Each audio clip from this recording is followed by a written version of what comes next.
Alors, regardez bien la démonstration du Soleil dans la Vierge. La Lune se place à ses pieds.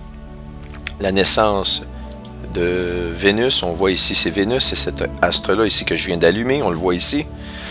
Eh bien, et retenez bien que Saturne, en même temps, il va y avoir un combat, Saturne va naître, va sortir de la Vierge en même temps que Vénus. Ces deux planètes-là, Vénus qui est Jésus, et nous allons voir plutôt c'est quoi le rôle de Saturne. Et pour que Saturne corresponde exactement et naisse de la Vierge en même temps, il va falloir que vous cherchiez avec des logiciels. Vous allez voir que ça prend des milliers d'années avant d'avoir un tel phénomène. Et il faut aussi rajouter que la Lune doit être placée à ses pieds au moment où ça se produit. Je vous le dis, vous allez trouver ça dans des milliers d'années. Et dans des milliers d'années, le Soleil ne sera jamais plus placé dans le ciel de la Vierge. Il va dépasser les dates ou les fêtes importantes juives. Comme par exemple, on a la fête des trompettes qui varie de date dans le mois de septembre. Des fois, ça peut aller jusqu'au mois d'octobre. Ça dépend des cycles lunaires, mais cette fête-là ne va jamais au mois de décembre. Elle est vraiment confinée dans une certaine période. Eh bien, il faut comprendre que c'est vraiment un phénomène qui semble unique et je vais vous donner d'autres caractéristiques qui le rendent encore plus unique. Donc, on est en 2011, le mois de septembre, on est le 27. J'ai mis 10 heures parce que là, bon, on est... Si j'allume ici la Terre et j'ai enlevé le Soleil, la clarté du Soleil, comme vous pouvez le voir, pour ne pas que vous soyez éblouis, pour que vous puissiez voir ce qui se passe. Donc, on est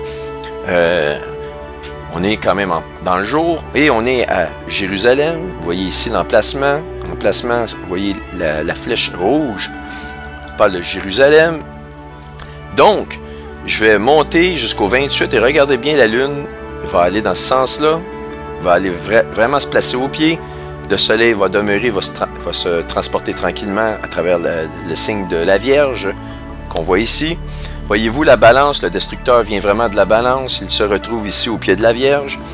Mais là, on ne le voit pas ici, mais ça a vraiment rapport au signe astronomique qui s'en vient. Et maintenant, Vénus et Saturne, regardez bien, on va mettre le curseur sur Vénus. Vénus est bien ici. Alors le 28, Vénus a avancé, elle va bientôt rejoindre Saturne, la Lune est passée de là à là, continue, la Lune s'est approchée, on est le 29, première journée de la fête des trompettes cette année, en 2011, au mois de septembre, et le 30 septembre, exactement, la Lune est placée au pied, elle est au pied de la Vierge, et voyez-vous, Saturne vient de sortir des entrailles de la Vierge. Vraiment, si on regarde le 29, elle est juste vis-à-vis, elle est en train de sortir, la planète Vénus, et le 30, elle est sortie, et Saturne, et on dirait que Vénus vient juste de battre Saturne juste au point d'arrivée, au fil d'arrivée, comme on dit, Vénus, et bien, dame le pion à Saturne, et bien, c'est une révélation que Jésus, même si Satan pense qu'il va lui prendre son trône, eh bien, Dieu a toujours une longueur d'avance. Dieu est insondable et va toujours battre l'ennemi, peu importe ce que l'ennemi va essayer de fomenter ou de prévoir comme plan dans l'ombre. Évidemment, Satan, c'est toujours des plans dans l'ombre.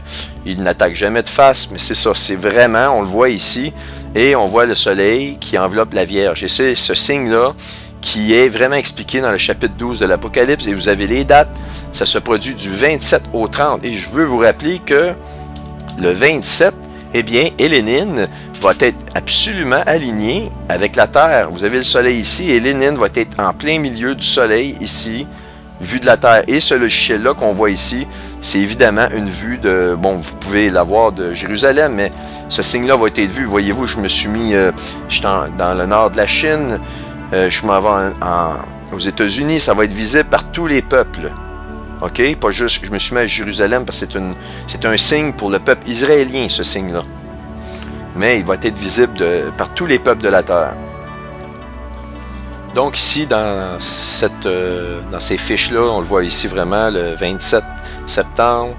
On voit encore une fois, comme je vous dis, la Lune, Saturne, et si j'avance rapidement, eh bien, la Lune va se placer au pied de la Vierge, comme je viens de vous le montrer.